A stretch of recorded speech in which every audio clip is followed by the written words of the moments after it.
Hello दोस्तों, आप लोग कैसे हैं? मुझे आशा है कि आप लोग बहुत अच्छे होंगे। आज हम लोग एक्सरसाइज फिर से पढ़ेंगे 7.1 मैथ। 12वीं क्लास का गणित है, मैथ है। और हम लोग 15 प्रश्न पढ़ चुके हैं।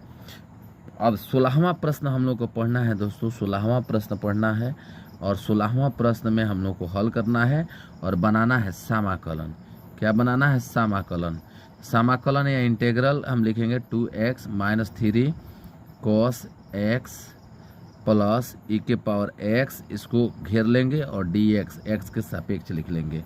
आप क्या करेंगे कि इतना आसान है, इतना मज़ेदार है, इतना बढ़िया है, इतना सुंदर है कि इसको हम अलग अलग कर लेंगे। अलग अलग करेंगे तो 2x हो जाएगा, dx हो जाएगा, -3 cos x dx हो जाएगा और यहाँ प्लस में e के पावर x dx हो जाएगा। इसी को लिख सकते हैं हम, 2 को बाहर निकाल कर लिख सकते हैं x dx, -3 को बाहर निकाल कर लिख सकते हैं cos x dx। अब प्लस में तो ये जो है वही रहेगा, इसमें कोई छेड़छाड़ नहीं होगा। जो छेड़छाड़ इसमें कहीं नहीं होगा। अब हमको क्या करना है कि अब इसका कितना होगा, ये तो हम लिखे हुए हैं 2। तो x में क्या होता है, इस पर घात 1 रहता है, 1 जुड़ जाता है, 2 रहबे करेगा, x के घातों में 1 जुड़ जाएगा तो 2 हो जाएगा, बाटा में 2 हो जाएगा, माइनस में 3। और cos समाकलन, cos का मान कितना होता है? समाकलन cos का मान कितना होता है? तो साइन होता है। ये सबको पता है कि कितना होता है, तो साइन होता है। साइन कॉस याद रखिएगा तब ना मज़ा आएगा कि क्या बना रहे हैं नहीं बना रहे हैं। तो याद रहता है तो बनाने में मज़ा आता है, याद नहीं रहता है तो बनाने में मज़ा नहीं आता है। तो कॉस का क्या होता है? साइन होता है। तो साइन हम लिख सकते हैं, यानी यहाँ कॉस जो लिखा हुआ है समाकलन इंटीग्रल कॉस dx, तो इतना का वैल्यू क्या हो जाता है? साइन x हो जाता है।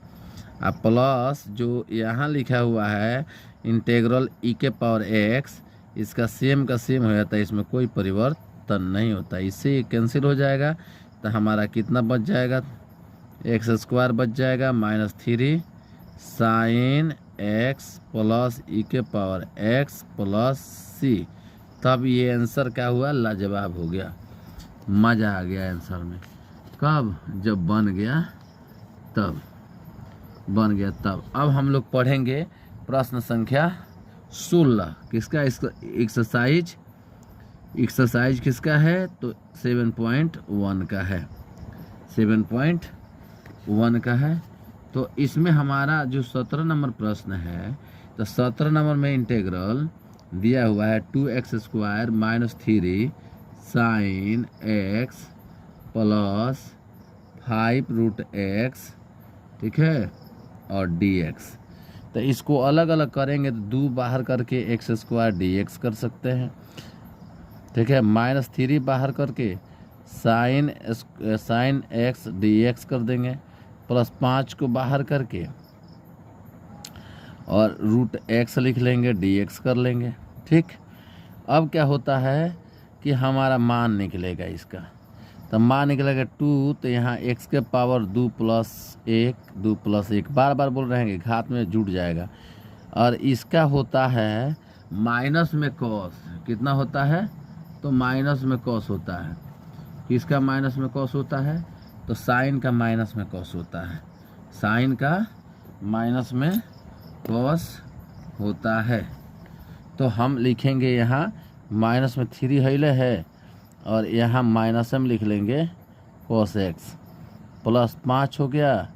और इस पर रूट अंदर का मतलब इसको चार्ज कितना है? तो 1/2 है।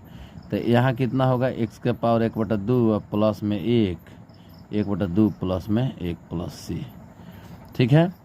अब यहाँ हो जाएगा 2 x के पावर 3/3, फिर यहाँ होगा minus plus 3 cos x, 3 cos x। Sine है तो साइन का तो कॉसे में होता है, साइन है तो साइन का तो कॉसे में होता है, ठीक है।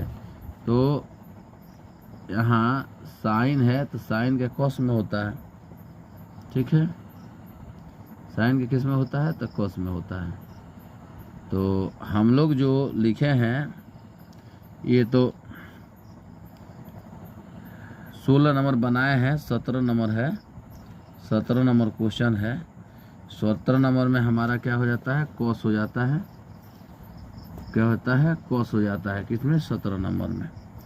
तो हमारा 17 नंबर में कॉस हो जाता है, प्लस यहाँ कितना हो जाएगा, ये कितना हो जाएगा 5 हिले है, यहाँ कितना हो गया आपका 5 इंटू एक्स के पावर 3/2 और बाटा 3/2 प्लस सी। तो इसमें हम लोग क्या कर देंगे, ये 2/3 हो जाएगा, एक्स क्यू हो जाएगा प्लस 3 कॉस एक्स हो जाएगा प्लस 5 इंटू 2/3 तो एक्स के पावर 3/2 प्लस सी। तो अतः में हमारा क्या आंसर हो सकता है, 2/3 x Q plus 3 cos x. तो यहाँ होगा 10, अंश है, ये अंश है, अंश में अंश से गुणा कर लेंगे तो 10/3 और एक्स के पावर 3/2 प्लस में सी। ये हमारा आंसर हो गया। नेक्स्ट प्रश्न है दोस्तों 18 नंबर। नेक्स्ट प्रश्न है दोस्तों 18 नंबर। 18 नंबर बहुत आसान है, आप चाहेंगे भी तो बना सकते हैं, आप चाह करके भी बना सकते हैं। यहाँ दिया है सेक एक्स और यहाँ दिया है सेक एक्स प्लस 10x और dx।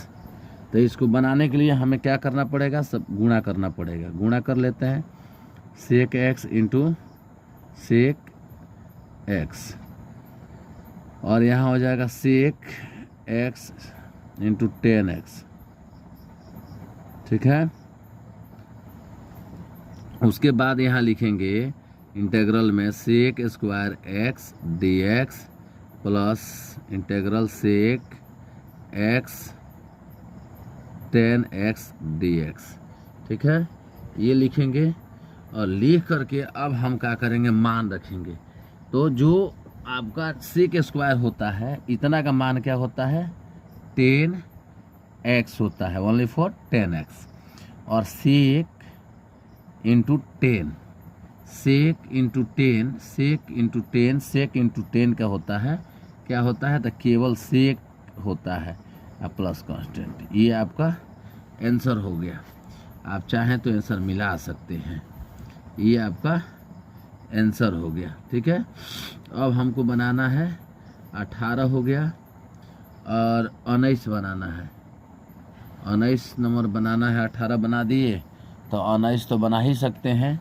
तो 19 बनाएंगे, कैसे बनाएंगे 19 को, तो 19 को बनाएंगे सॉल्व करके, 19 को बनाएंगे सॉल्व करके। यहाँ कैसे बनाएंगे, तो सेक है, सेक स्क्वायर एक्स हो गया, बाटा में क्या हो गया, तो कोसेक स्क्वायर एक्स हो गया, dx हो गया, ठीक है। तो हम इसको चेंज कर सकते हैं कि नहीं कर सकते हैं, बिल्कुल कर सकते हैं। तो चेंज करेंगे तो हमारा मान लीजिए कि यहाँ हम लिख दें सेक स्क्वायर एक्स और यहाँ लिख दें 1/कोसेक स्क्वायर एक्स dx। तो इसको हम और चेंजिंग कर सकते हैं। इसको तो हम लिख सकते हैं इंटीग्रल में 1/कोस स्क्वायर एक्स इंटू इसका कितना हो जाएगा 10 स्क्वायर एक्स dx। तो हमारा ये कितना हो जाएगा, 10 नहीं होगा, साइन होगा, साइन स्क्वायर एक्स। तो अब ये हो जाएगा साइन स्क्वायर एक्स बटा कोस स्क्वायर एक्स, इंटीग्रल में dx हो जाएगा। तो ये हमारा अब क्या हो जाएगा, इंटीग्रल में 10 स्क्वायर एक्स dx हो जाएगा। और 10 स्क्वायर का वैल्यू तो होता नहीं है, तो हम लिखेंगे sec square x minus 1 dx। अब इसको अलग अलग कर लेंगे, sec square x dx minus 1 dx। तो कितना हो जाएगा, सेक का हमारा क्या होता है 10x होता है, माइनस में x होता है, प्लस में c है। ये हमारा सही उत्तर हो गया। क्या हुआ, सही उत्तर हो गया। इस चैनल पर आप नए हैं तो चैनल को सब्सक्राइब